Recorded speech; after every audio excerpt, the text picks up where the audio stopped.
So we're going to get the rest of our angles today. We've had inscribed angles, we had central angles. We're going to get everything else today. First off, the first one they come up with here is what happens when we have a tangent and a secant line intersecting. And this is an inscribed angle for all intents and purposes because the vertex is on the circle. Just like we had last week, the vertex being on the circle means that the measure of the angle is 1/2 the measure of the corresponding arc. Or, if I want this angle, that'd be half of this arc. Because the vertex is on the circle, so nothing has changed. This is considered new in this section, but it's really not new.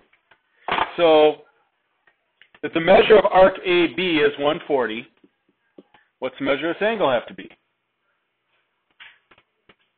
70. Okay, which makes the measure of this arc what? Or this angle? 110. And this arc would therefore have to be 220. And 220 and 140, of course, make up 360, so everything works. Right? Not that tough. Okay? So that's what happens when a tangent intersects with a secant. Since the vertex is on the circle, and again, the key is always where is the vertex, that works. And again, this is basically the 4 different situations we're dealing with, 2 of which we've already seen. Vertex is at the center of the angle. We call it a central angle. The measure of the angle equals the measure of the arc. Vertex is on the circle. We call that an inscribed angle. The measure of the angle is half the measure of the arc. The other 2 situations that can arise is the vertex is inside the circle, but not at the center, like we see right there, or the vertex is outside the circle. Those are our 2 new situations. And we have to be able to come up with measurement tactics for both of these. Now, the inside the circle one and the outside the circle one are very similar in formula. The only difference in formula is going to be a plus and a minus. But what makes it interesting is neither angle is going to exist by itself. Like if this is my angle, I'm always going to have the second angle here. And the 2 angles are going to intercept 2 different arcs. So we always are going to have to be concerned with these situations with not just 1 arc, but with 2 arcs. Just like this angle here also intersects 2 arcs. And so again, we're going to have to be concerned not with just one of them, but with both of them. That's a big difference here. Again, just reviewing. Here, measure of the angle equals the measure of the arc. Central angle, vertex at the center of the circle. We're all comfortable with that one, right? That's our easiest case. Inscribed angle, the measure of the angle equals what? Compare it for the measure of the arc. Half the measure of the arc.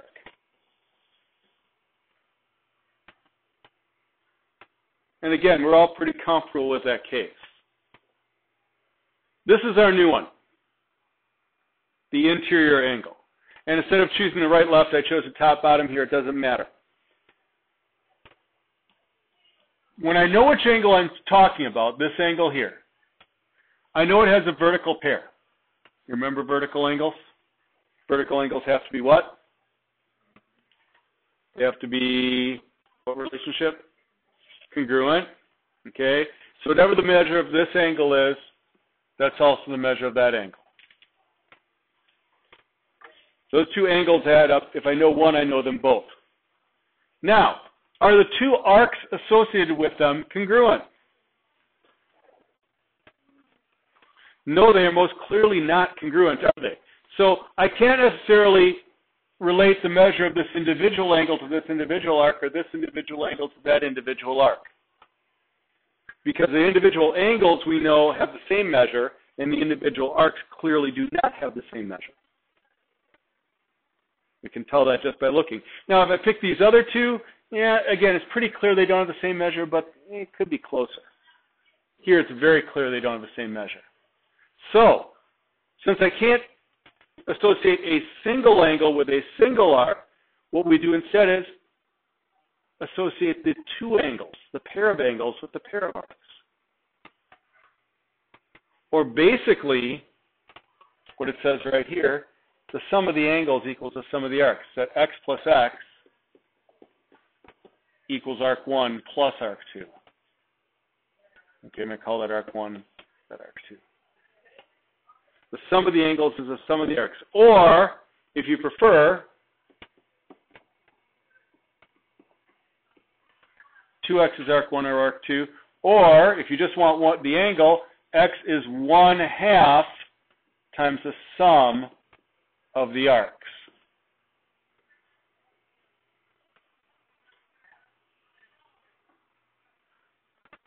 So the sum of the two arcs formed by the angle and its vertical pair divided by 2 is the measure of just one angle. Yes. Go. Yeah. Just go. If you're not feeling well, just get up and go. I've not been feeling well a lot lately.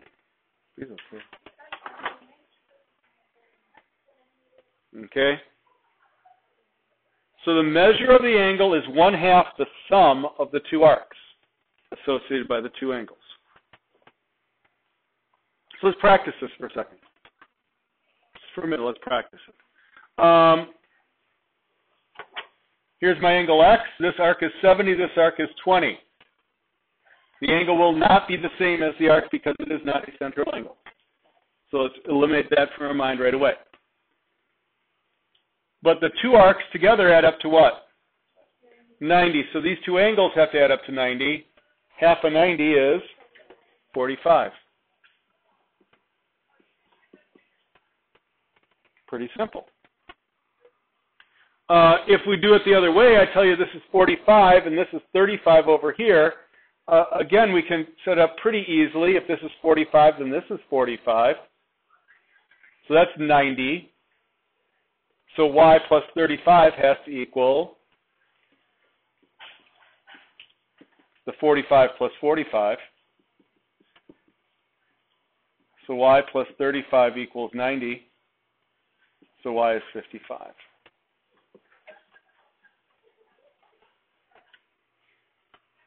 So sum of the angles equals the sum of the arcs, or the angle equals half the sum of the arcs. Either way, both formulas work.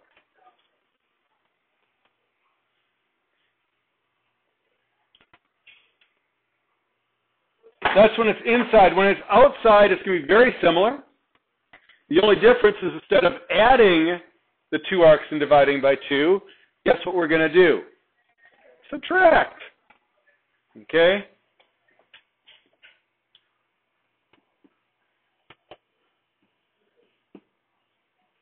And arc 1 we'll just always call the larger of the two arcs. Okay? We'll just take the larger arc minus the smaller arc divided by 2. That equals the angle. I can rearrange that equation by multiplying both sides by 2. I get 2x equals arc 1 minus arc 2. So if I need to, I can rearrange that equation. And let's look at that one in practice. This is interior. We're back to interior. So let's not get ahead of ourselves.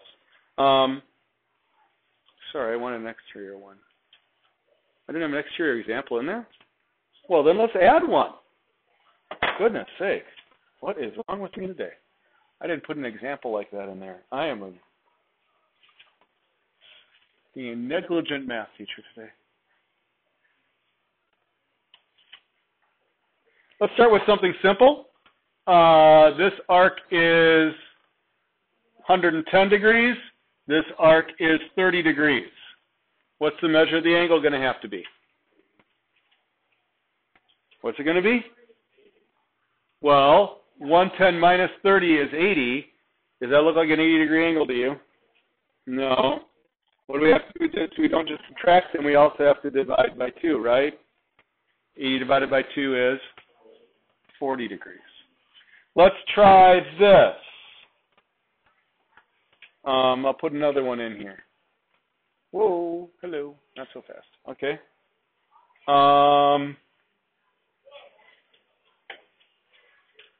This line is actually tangent. We have a secant here. I'm going to tell you that this arc down here is 100 degrees. This arc right here is 110 degrees. Find the measure of the angle. Well, I can't go straight to it, can I? First, I have to find this third arc. What's that going to have to be? 150. Now I can do 150 minus 110. 110 degrees. 150 minus 110 is 40. 40 divided by 2 is 20. Let's work a couple the other way. I'll give you the angle. We got to figure out an arc.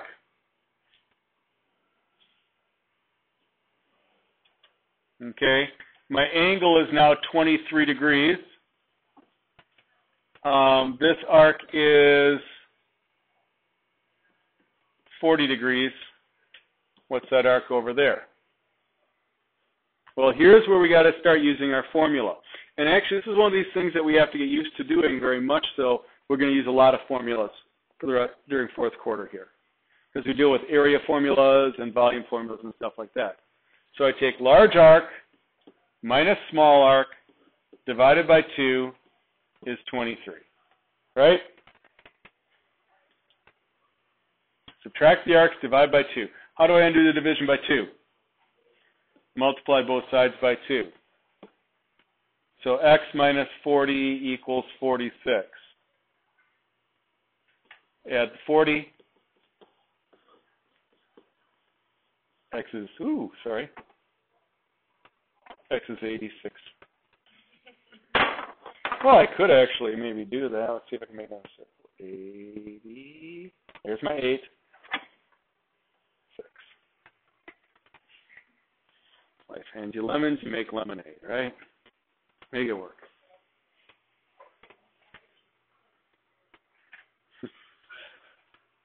All right, so sometimes it goes that way. So yeah, don't be afraid to use the formula. We can use that formula if we need to. Large angle, or large arc minus small arc divided by 2 equals the angle when it's outside. When it's inside, it's large arc plus small arc divided by 2 equals the angle, equals one individual angle. Or large arc plus small arc equals angle plus angle, because the vertical angles are the same. How about here? Sometimes we have to puzzle it out just a little bit more. I'm given this angle is 130, but I've given these two arcs. What can I possibly do? What?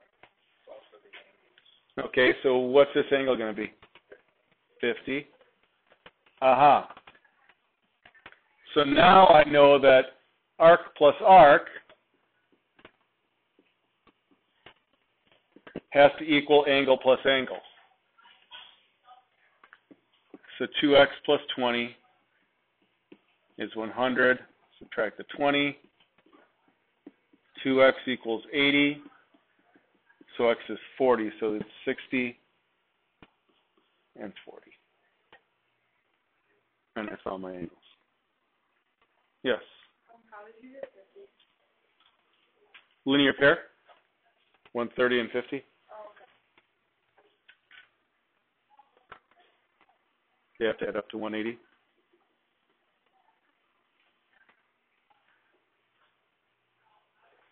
So some become more puzzle-like, some become less. Here's again a chart of the relationships. This is what we started on Friday. We had the central angle, vertex to the center, measure the angle equals to measure the arc.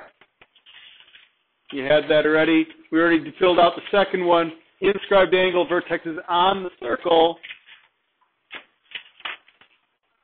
Measure of the angle is half the measure of the arc.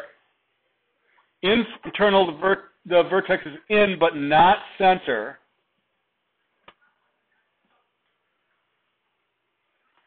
And the measure of the angle equals 1/2 the sum of the arcs. Now, would that work with a central angle? Yes, it would. It's just that we have a much easier formula for central angles. And external, the vertex is outside the circle, and the measure of the angle is half the difference. Now, here's where the real trick comes in for people. You've got to know which, each formula by itself is simple. Each formula by itself is easy to work with. But when we throw this into a quiz situation, you got to be able to pick out the right formula to work at the right time. And again, the key factor that determines which formula is right there. Where is my vertex? Honestly, the name of the angle pair isn't going to make that big a difference. That's not going to be a deal. What is going to be a deal is where is that vertex? Because that's the big determining factor.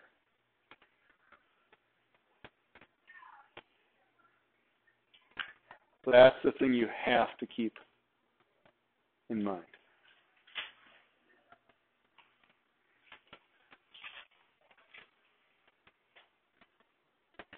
All right? And that's what we'll be looking at tomorrow when we're reviewing.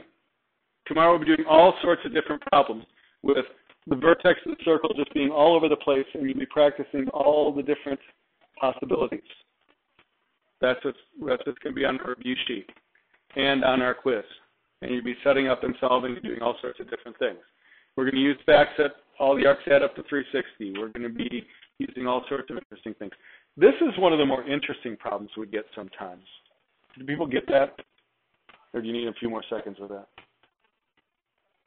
There's a couple people, oh, when I move this slide. So I'll leave that for a few more seconds.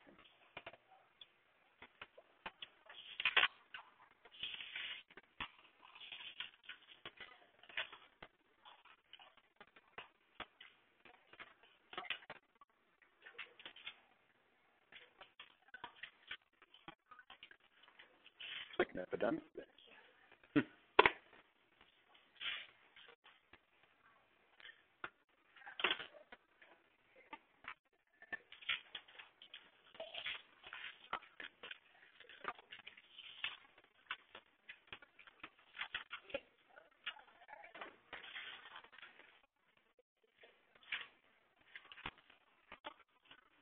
All right, I'll come back to this slide if you need to finish it up. I want to do one more example real quick. This is one of the trickier ones that you'll see, but it's okay.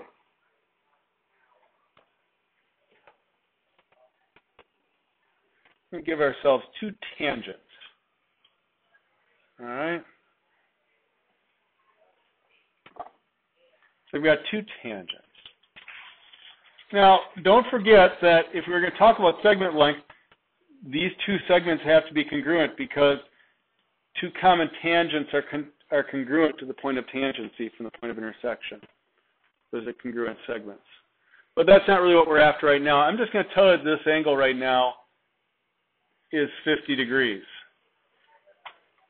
Find the measures of the arcs.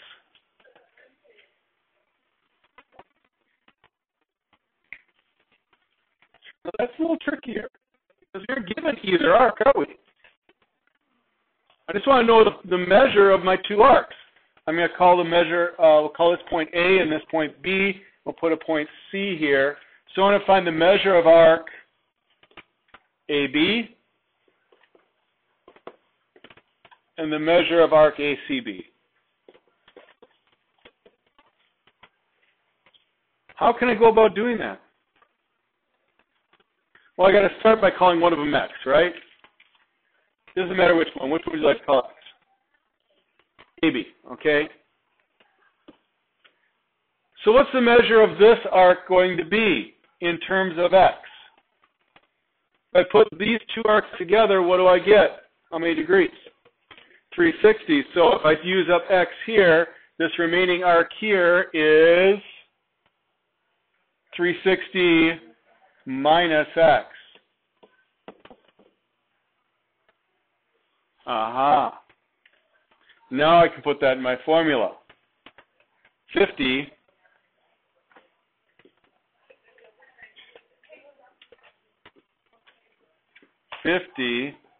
equals, drawing straight lines now, 1/2 of 360 minus X minus x.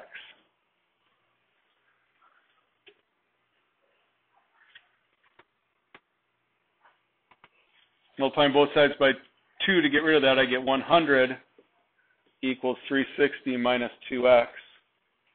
Subtract 360. I get negative 260 equals negative 2x, so x is going to be 130. So that means that this angle is 130, this angle is 260.